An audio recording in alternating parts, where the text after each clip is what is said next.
I have a horrible memory for math, so instead of memorizing a lot of facts like 13 minus 5, I generally just tend to think in terms of the fact that we have a base 10 system.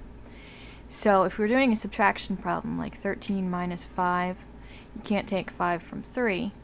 Well, in most systems, you just look at 13. What's 13 minus 5? Or if it was a bigger number, you would borrow the 1. What I like to do is to try and think of it in terms of 10.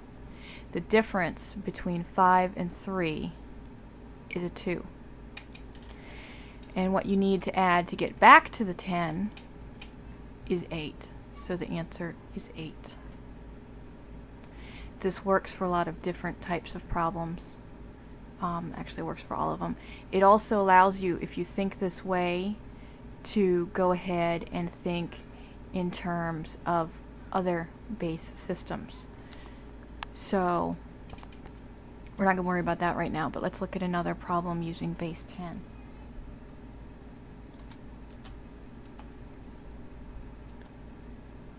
Okay, so for 14 minus 9, obviously you can't take the 9 from the 4. The difference between 9 and 4 is 5. You would add 5 back to get to the 10.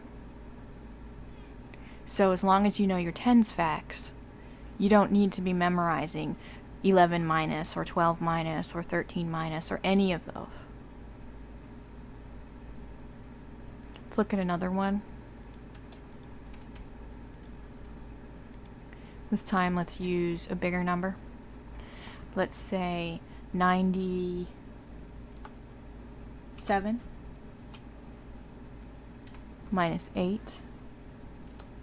And let's take a look at what it equals.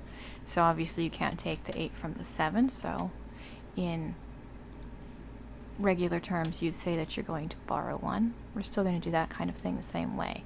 We're taking back the 10, which makes that 8. Everybody knows how to do that. And then we're just looking at the difference between this. The difference between 8 and 7 is 1. We would add back 9. And then of course we have this, so our answer is 89.